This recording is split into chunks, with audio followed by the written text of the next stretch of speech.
Bonsoir, bienvenue au Palais des Sports de Beaublanc. Bonsoir Claude. Bonsoir Antoine, bonsoir à tous. Ravi de vous retrouver pour ce premier match de la phase retour de la saison régulière de Pro A et une victoire du Limoges CSP face au STB Le Havre. C'est la première équipe qu'on avait rencontrée pour ouvrir cette saison il y a quelques mois, quelques semaines.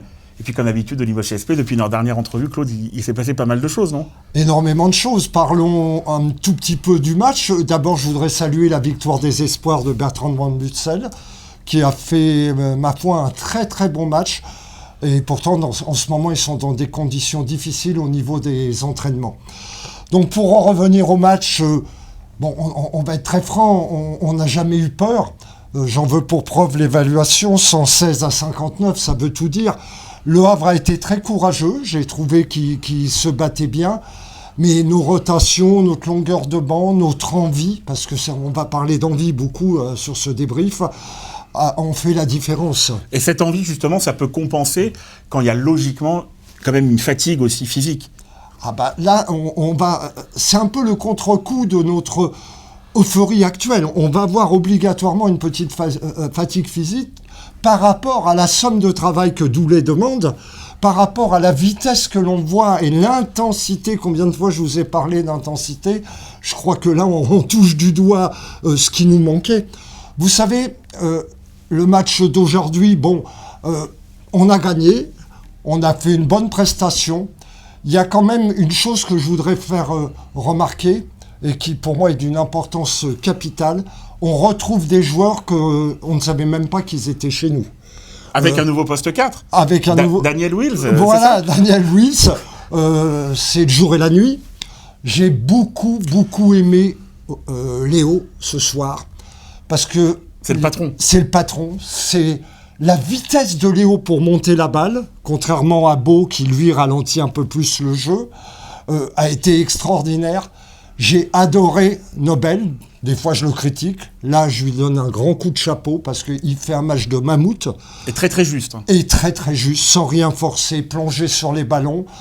On a eu un petit peu de mal au premier quart-temps. On débute très bien parce qu'on serre nos intérieurs et après on les oublie un petit peu. Il y a eu ce problème-là. En face, il y a Vassalo, on le connaît. C'est le prototype d'un joueur surdimensionné pour une faible équipe, c'est-à-dire qu'il prend tous les tirs. Il était à 16 points sur 32, je crois, à la mi-temps. Tout à fait. Voilà, vous l'avez dit, c'est typiquement le genre de joueur, peut-être d'équipe de deuxième partie de tableau, tout à fait, qui est là pour sauver cette équipe. Ah, complètement. Vous l'avez dit, donc un début de match... un bon début de match du CSP, un petit peu de maladresse, oui. Bonne présence au rebond offensif des Limougeaux, oui. 20-16 à la fin du premier quart-temps. Vous en avez parlé au début, forcément, il fallait un petit peu remettre la machine en route, mais Limoges a vraiment fait le début de match qu'il fallait. Tout à fait. Il faut toujours sortir un petit point qui dérange. Ce qui m'a dérangé aujourd'hui, c'est les rebonds offensifs que le Havre nous a pris. C'est beaucoup trop.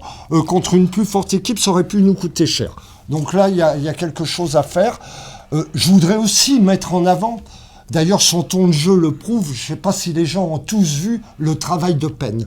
Je retrouve le Marc que j'aime, que je savais... Créatif, relanceur, intercepteur, pouvant marquer des points, mais... Voilà, le grand Penn. Et il y a eu des configurations d'équipe où Léo et Payne ont été associés ce soir. Ça a été et c'est vrai que d'avoir deux créateurs comme ça associés, ça a été fabuleux. Vous élargissez vraiment toutes vos possibilités. Alors aussi, il y a quelque chose que je voudrais expliquer, parce que les gens me disent, mais est-ce que c'est la même équipe ? Qu'est-ce qui s'est passé ? C'est Doulet ? Alors oui, c'est Doulet, pas de souci. Moi, j'ai une image pour parler de basket qui m'a toujours marqué dans ma carrière de basketteur. Pour moi, c'est le plus beau sport du monde. Pourquoi ? Ça se joue à 5. 5, qu'est-ce que c'est ? C'est les doigts de la main. Là, on avait, avant l'arrivée de Doulet, on avait des doigts, mais on n'avait pas de main. Et moi, la main, c'est elle qui commande les doigts. Et le coach, sur le banc de touche, tous les doigts se touchent, et le coach, lui, il doit tirer. Les joueurs sont reliés par une ficelle, et quand ils tirent d'un côté, tous les joueurs doivent bouger en même temps. En basket, celui qui a le ballon dans les mains, il doit avoir 4 solutions de passe. Sinon, c'est compliqué. Et c'est là où notre nouveau coach a mis vraiment les points sur les i. Maintenant, les joueurs, c'est des sales gosses. C'est des sales gosses. Pourquoi ? Parce qu'ils nous montrent aujourd'hui qu'ils ont une qualité de joueur et que le recrutement, quoi que certains puissent en penser, n'était pas si mauvais que ça.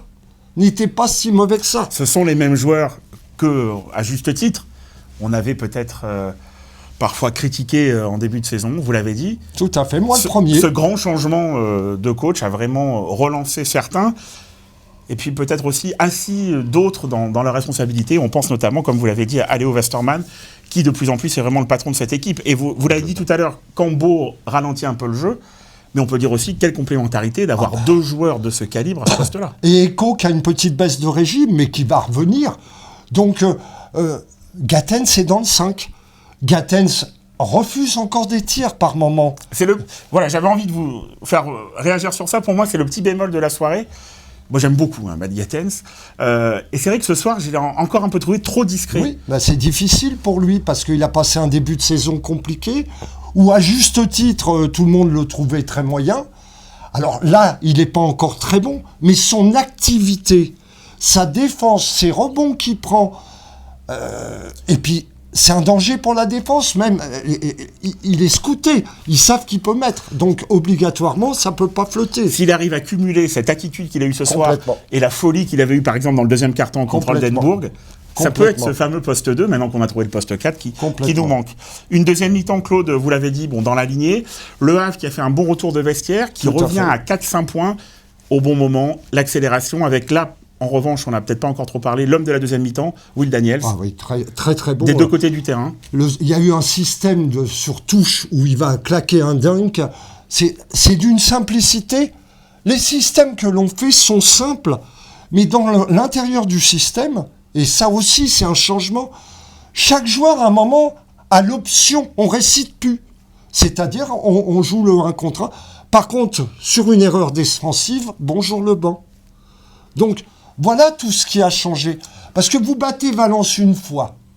Tout le monde, oh ouais, mais Valence, ils ne nous attendaient pas. Ils avaient Barcelone en tête. Voilà, et puis le 11e du championnat de France et tout. Bon, on gagne à Valence de 20 points. Valence revient ici, prévenu, et vient de battre Barcelone. C'est plus un hasard. Barcelone qui a battu le Real chez lui. Là, il n'y a plus de hasard. Alors, je ne dis pas, pour moi, ça demande confirmation. Mais quel changement! Et là, j'ai envie de revoir les matchs. On a envie de revoir les matchs. Celui-là, on le reverra un petit peu pour ceux qui n'avaient pas la chance d'être à Beaublanc avec le grand format. Claude, le prochain rendez-vous, Oldenburg, match décisif à l'extérieur en Eurocup, avant la réception du grand PAOK Salonique, qui fait penser à des grands matchs dans l'histoire du CSP. On espère que ces deux rendez-vous en Eurocup seront vraiment importants. Merci Claude pour ce débrief. Pas de quoi, et là, on vous sent heureux. Voilà, j'ai le sourire. Je vais encore une fois bien dormir. C'est le principal. C'est le principal. Au revoir à tous. À bientôt.